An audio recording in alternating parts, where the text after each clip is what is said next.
2000 से अधिक यूपीआई से पेमेंट करने पर देना होगा 1.1% का चार्ज। कुछ इस प्रकार से मार्केट में न्यूज़ चल रहा है।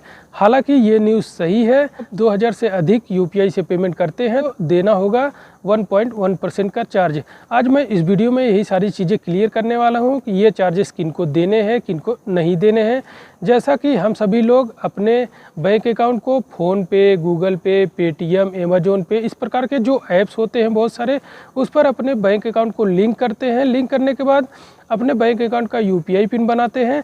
अब यूपीआई पिन बनाने के बाद जैसे अपने बैंक अकाउंट से डायरेक्ट किसी बैंक अकाउंट में पैसे भेजते हैं, 2000 भेजे या 2000 से ज़्यादा पैसे भेजे, चाहे फ़ोन पे या गूगल पे या किसी के ऐप्स के माध्यम से, तो यहाँ पे हमें कोई भी चार्ज नहीं देना है। और इसके बाद जैसे हम अपने जैसे फ़ोन पे, गूगल पे या किसी पर जिस पर हमने अपना जो है बैंक अकाउंट लिंक करके अकाउंट बनाया हुआ है, उसके माध्यम से अपने जैसे कहीं शॉपिंग वगैरह करने गए या किसी दुकान पर गए तो वहाँ पे जो क्यूआर कोड लगे हुए होते हैं, उस क्यूआर कोड को स्कैन करते हैं। स्कैन करने के बाद हम पेमेंट करते हैं। चाहे यहाँ पे हम 2000 पेमेंट करें या 2000 से अधिक पेमेंट करें, तो वहाँ पर भी हमें कोई भी चार्ज नहीं लगेगा। तो अब आपके मन में कन्फ्यूजन ये आता होगा, ये जो चार्जेस है ये किन पर लगेंगे। तो मैं आपको बताना चाहूँगा, जैसे फ़ोन पे, गूगल पे, पेटीएम, अमेजोन पे, इस प्रकार के जो ऐप्स होते हैं उसमें एक ऑप्शन होता है वॉलेट का। उस वॉलेट में आप जैसे पैसे ऐड करते हैं तब आप अपने पैसे को यूज करते हैं।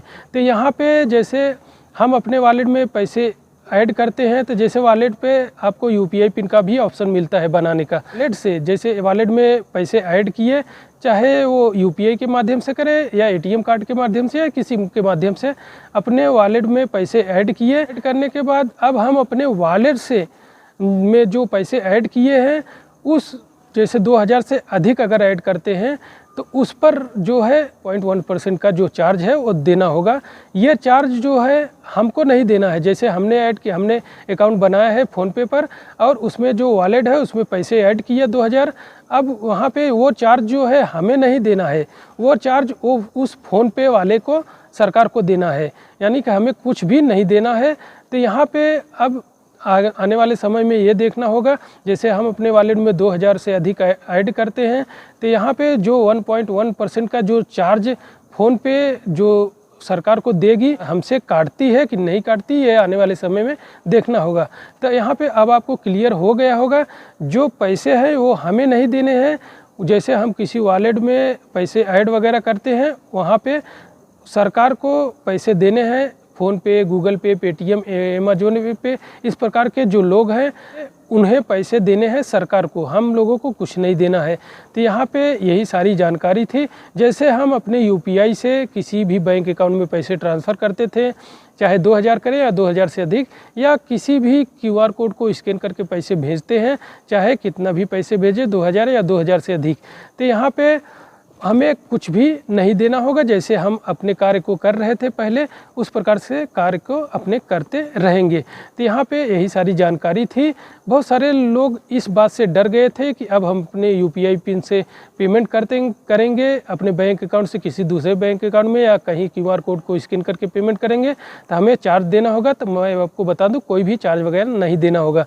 ये हमने अपनी भाषा में समझाया। हालाँकि एनपीसीआई ने इस प्रकार के जो सर्कुलर है वो जारी किए हुए हैं, पर मैं अपने लैंग्वेज, अपने भाषा में मैं आपको सारी बातें समझा दिया हूँ। आपके मन में इस प्रकार का सवाल आ रहा होगा कि जब हम वॉलेट में पैसे लोड करते हैं तो इसमें सरकार को दिक्कत क्या है। मैं आपको बताना चाहूँगा, जैसे कि आपने किसी वॉलेट में पैसे लोड कर रहे हैं, उसके बाद पैसे को यूज कर रहे हैं, तो सरकार का कहना है जैसे कि आप डायरेक्ट अपने बैंक अकाउंट को लिंक करिए और डायरेक्ट यूपीआई के माध्यम से किसी को भी पेमेंट करिए। तो आपको लोड करने के इन सब की ज़रूरत क्या है।